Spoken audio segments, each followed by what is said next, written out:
Grace and peace, family. I hope everybody's feeling blessed today. Today is one of those unusual days where it just feels like there's so much mixy and salty energy around. Like it's gonna rain. I already feel it. The park is super crowded. Earlier there was music going on. Like it was just all over the place. And then I switched seats like 3 times because I couldn't feel settled. So I feel like this is definitely going to be one of those readings with those messages where the energy is just very scattered. But we still going to do it. Why? Because God says so. Alright, so I'm going to pull a card before the rain come out. Because once I start, umbrella going up. Because I'm still going to sit here. I'm still going to get it done, y'all.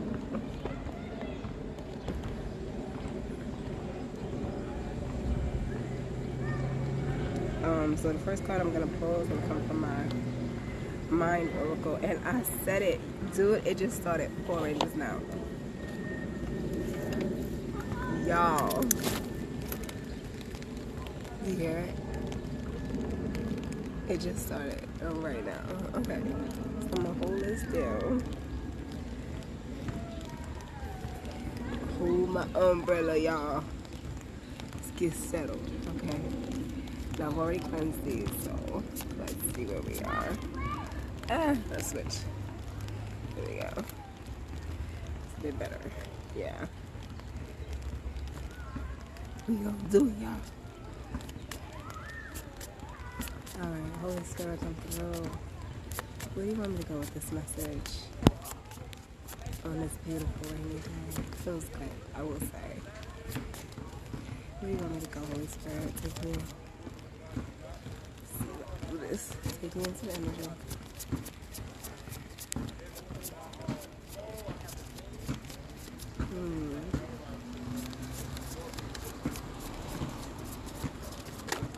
There we go. And what I got is speak up. What are you not saying that's eating you up inside? You can't keep this in forever. It's time to let it out so that you can move on and be happy. Ooh. Okay.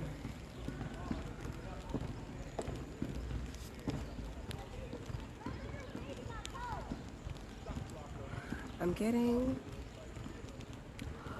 talking about who you truly are and standing out. Now, why would I be getting that?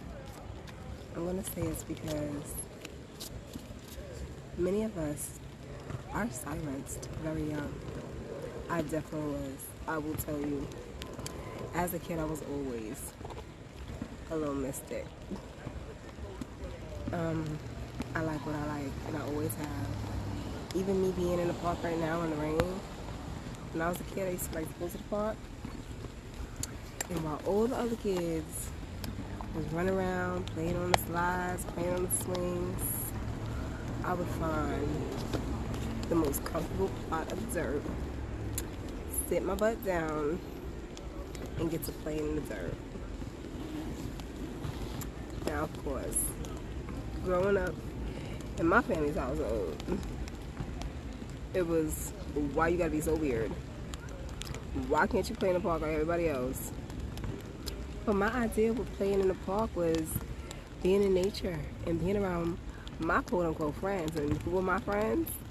The birds, the squirrels. I didn't have a lot of friends growing up. I had cousins. But even they thought I was weird because their parents thought I was weird. So, trickle down effect. They were like, okay, so what she do is weird. Let's not do what she do. So, I was okay being on my own. I was okay with playing with my friends, building little houses for the birds and for fairies that they didn't know about. I was comfortable being who I was very young. But because I was so comfortable, it made everybody else uncomfortable. And I'm sure this is why that Speak Up card came out, because just that story alone, I know many people have dealt with this, where they felt ostracized, even by their own family, being an individual. when you choose to go against the currents, a lot of people think that that is not the way. But a lot of times it is the way. Think about a salmon run in the summertime. Salmon, they don't flow downstream to have the babies. They hop going upstream. They're going against the current in order to thrive, to flourish. And a lot of us get caught in this loop that if you go with the current, life gets easier, but actually life gets more difficult when you go with the current. And it's because you're not supposed to. Not everybody is supposed to go with the flow. And if you are someone who is not supposed to go with the flow, it is more important for you to speak up, because there are many others who are going with the flow, and they need to hear that it's okay to not. I'm hearing the flow sometimes is the biggest trap. That's what I just heard. Thank you, Holy Spirit. And I do agree, because I was trapped in the flow. I remember going to work, grinding it out. I remember trying to stick it out, fight for a relationship, stay in marriage. I was going with the flow because I was taught that that was the right thing to do. And I just could not understand why I just did not feel right, why it wasn't working out, why it didn't matter how much energy I poured into it. The only thing I was getting out of it was feeling sick and feeling trapped. And it left me really confused until I really started to think about what I wanted, what I was not doing versus what I was doing, and how if I'm not doing what I'm supposed to be doing, how is that affecting me? If I was put on this planet to do something specific and I don't do that thing, what would be the effects of that? And that was my eye-opening moment. That was when I realized that conforming, staying quiet, going with the flow was a big hindrance for myself. Where many people do this flawlessly and they go with the flow and they can enjoy settling. Settling literally made me sick on a very regular basis. I had illnesses that didn't even make sense. For about 10 years I had asthma, and I could not understand why I had asthma. Going to every doctor, every pulmonologist, getting test after test on my lungs to figure out what was going on, and no one could tell me why I had this illness. And it wasn't until I really delved into my spirituality that I understood where it came from. You see, having something like asthma is an upper respiratory disease, right? When you look at how the body effects kick in when it comes to certain emotional aspects, then you can understand why you get certain illnesses.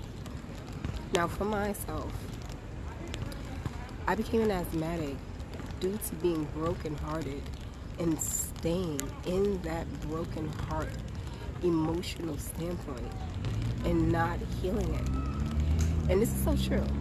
I did so much research. One of my main sources of research was the body keeps the score. And even if you look it up, they talk about breath work, and which was something I had to really get into, and then yoga. It tells you how your body will hold on to certain ailments because your emotional well-being is not being adhered to. And it wasn't until I realized, oh my gosh, you've been brokenhearted for 10 years. That's the reason why. You know, been dealing with it but not quite solving the problem. This is when I really started to make a change. The first shift was getting out of what was breaking my heart, which was being in that trashy relationship. And when I say trashy, I mean trashy. I was self-sacrificial, which is one of the biggest traps. Don't do that. I was loving someone else more than I was loving myself. And oh my gosh, that's a whole nother thing, especially when they don't even love you. They love themselves more than they love you, so who loving you? And it was continuously trying to make things work because I do have a beautiful, forgiving heart. But I had to understand that forgiveness does not mean continuing to allow someone to do what they do, how they do it, to you.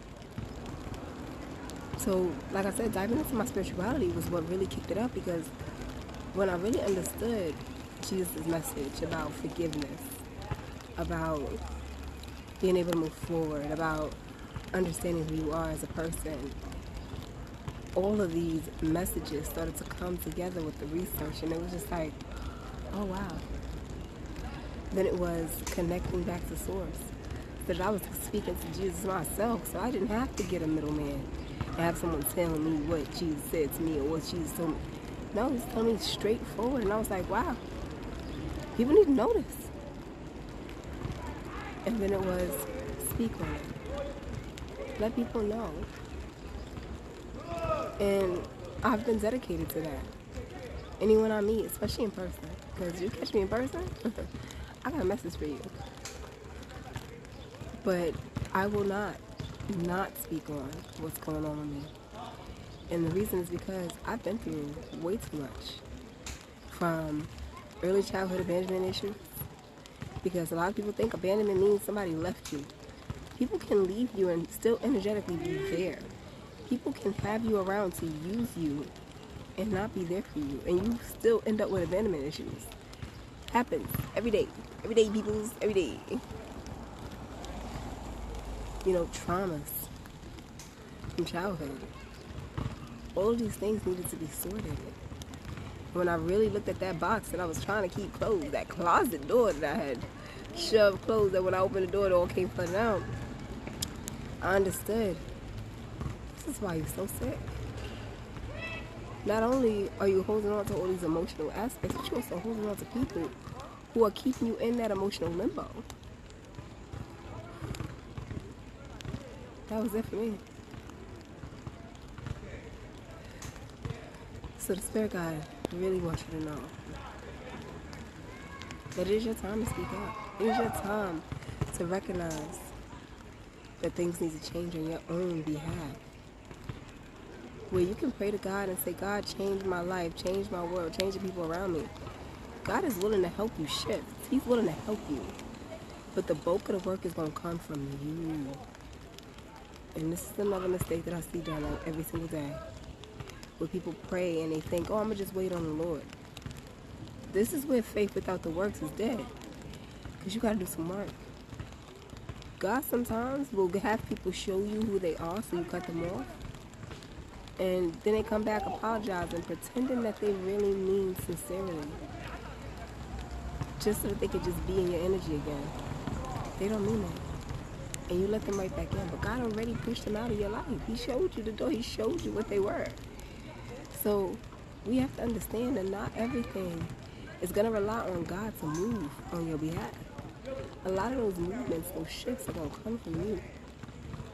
You got to show God. You got to show the universe. You got to show your energies what you want and what you don't want. For myself, I no longer wanted people in my circle who were snakes, they loved me as long as I served the purpose for them. And I always served the purpose for them because I'm someone who's going to uplift everyone I meet. But the purpose that they served for me was none. And it wasn't even about seeking something from anyone. It's about understanding that energy is reciprocal.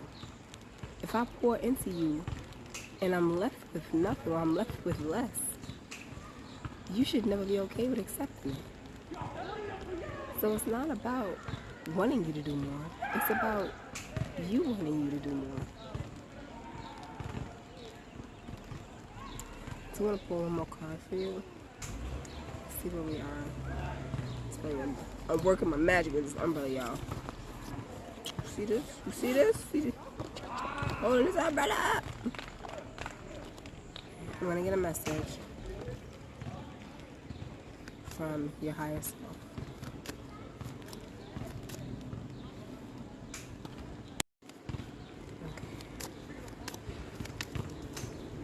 Let me get a higher self message, please.